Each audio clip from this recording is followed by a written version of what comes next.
कामतगिरी अभी न्यूज में आप सभी दर्शकों का स्वागत है और मैं हूं परवेज। अब डालते हैं एक नजर आज के मुख्य समाचारों पर। मिलते हैं छोटे से ब्रेक के बाद और आप देखते रहिए अभय टीवी।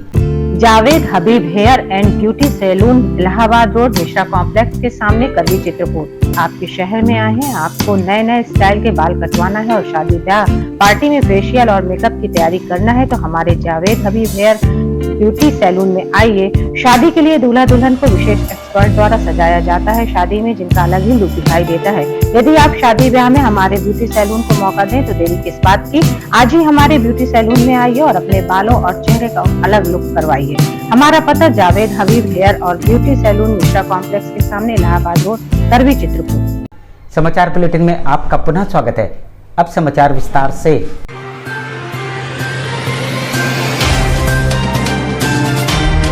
चित्रकूट के मानिकपुर क्षेत्र के झरी फाटक के पास 6 दिसंबर को हुई ठगी के मामले में खुलासा करते हुए पुलिस ने 2 आरोपियों को किया गिरफ्तार।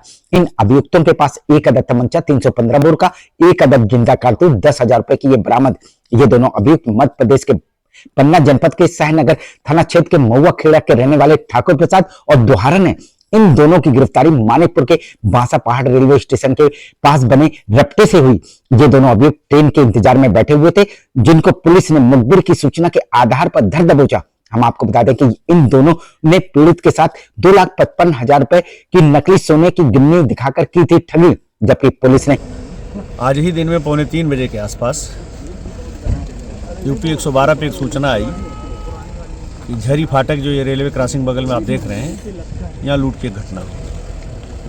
इस सूचना पे तत्काल पुलिस फोर्स सक्रिय हुई और घंटों मशक्कत के बाद ये पता चला है कि ये भदोही जनपद के रहने वाले हैं और इनका 7-8 महीने पहले रायपुर, बिलासपुर में आते जाते किसी व्यक्ति से परिचय हो गया और उसने इनको ये बताया कि वो लेबर सप्लाई का काम करता है, खुदाई में कुछ सोना मिला है और सस्ते दरों पे देने के लिए इनको बुलाया था। ये सोना लेने आए थे, वस्तुतः इनके साथ ठगी हुई है।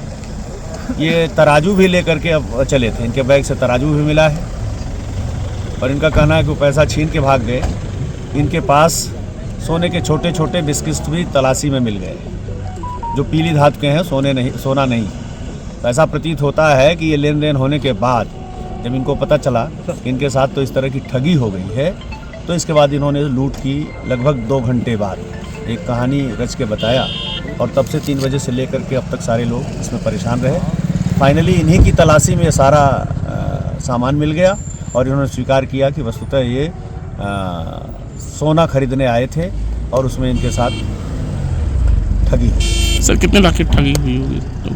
ये बता रहे हैं कि 2,55,000 रुपये लेके घर से चले थे और सब पैसा हमारा ले गए हैं, जबकि तलाशी में इनके बैग में ही 20,000 रुपये मिले हैं। इनका कहना, पैसा जब पूछा गया तो इनका कहना है कि किसी अपने चाचा से इन्होंने 1 लाख रुपये उधार लिए थे और उसको कैश में कन्वर्ट किया था, वो UPI से पैसा लिया था। लेकिन अभी इनके मोबाइल में कैश जब ट्रांजैक्शन हो रहा है ATM के थ्रू, तो उसका मैसेज वगैरह नहीं दिखा पा रहे हैं। तो ये सब चीज़ों की भी जानकारी अभी चल कर के थाने पे इन डिटेल की जाएगी कि ये पैसा कहाँ से लेके आए हैं। ठीक। इनके पास केवल 10,000 रुपए ही बरामद किए, शेष पैसा अपने साथी अजय दो और अलबक के पास होने की बात बताई। ये ठगी भदोही के रहने वाले शिव शंकर के साथ हुई थी। भले ही पुलिस इन दोनों की गिरफ्तारी करके ठगी के खुलासे की बात कर रही है, लेकिन सवाल यह उठता है कि शेष बचे ठगों को पुलिस कब गिरफ्तार करेगी। आखिर में डालते हैं एक नजर आज के मुख्य समाचारों पर। अब हमें इजाजत दीजिए, अगले समय हम फिर हाजिर होंगे पुनः कुछ खास खबरों के साथ। नमस्कार और आप देखते रहिए अभय टीवी।